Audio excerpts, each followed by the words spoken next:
I just wanted to take just a few minutes of your time to talk to you about promoting reading at home and how important it is for a child to know how to read. First of all, in promoting reading at home, it's important to read yourself.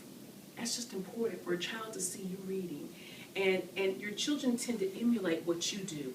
Now, I remember when we were young, my mother wasn't a book reader necessarily, but she read articles in magazines. We had the Reader's Digest. Have you ever heard of the Reader's Digest? So my mother read the Reader's Digest. Well, guess what I do to this day? I read magazine articles. I'm not as much of a fiction book reader. I read nonfiction. But so you tend to do what your parents do. Okay, my father read the newspaper. Both my parents read the newspaper. But you tend to do what your parents did.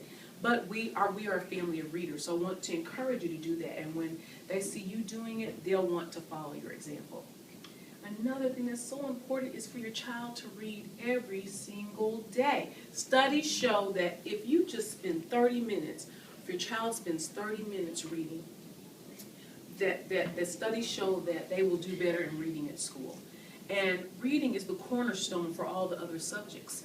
You know, I mean, social studies, you have to know how to read in math because you have to read the math problems. You have to know how to read in reading and language arts. And so reading really is the cornerstone of education. So if they're struggling in reading, 9 times out of 10, they're going to be struggling in other subjects as well. How about going to the library? Yo, that's so, so important to take your child to an environment of reading.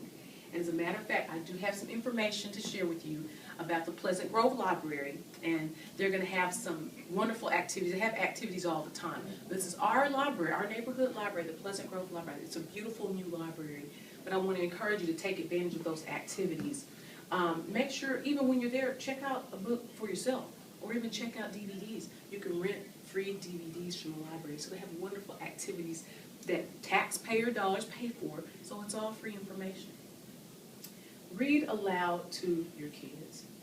They need to hear you reading to them. Also, here's some tips with reading aloud. Start reading when your kids are babies, when they're young. Don't wait till they're 5 or 10 or in school. Start when they're little, when they're lap babies, and read to them. And one suggestion that I would make is choose a book that has some type of texture like fur or a mirror in the book, and the baby's going to want to touch. And that's going to help that hand-eye coordination for your baby. And also you're helping teach vocabulary when you point, say bird. And so you don't have to wait till the child is 5 years old and start to school. You can start right away. Don't stop reading to your children as they grow older. Even when they're 10, 11, continue to read to your children.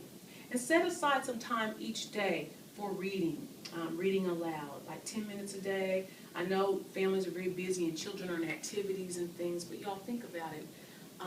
Think about the possibility of maybe reading at the dinner table. When y'all sit down, maybe allow each child to read something, their favorite book or their favorite part of an activity that they did for the day. So give them an opportunity to read for about 10 minutes aloud. Read books you enjoy. That just makes sense. Read books that you enjoy. Also, give books as gifts. So when you go to the bookstore or when y'all going to a birthday party, all the kids, they all have toys, right? I mean, you guys go to birthday parties and the kids always get toys. How about let your child choose a book for their friend? That's a way to encourage reading at home.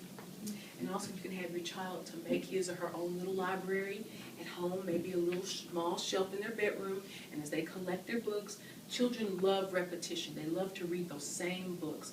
My mother read Griswold 1,000 times, a book called Griswold.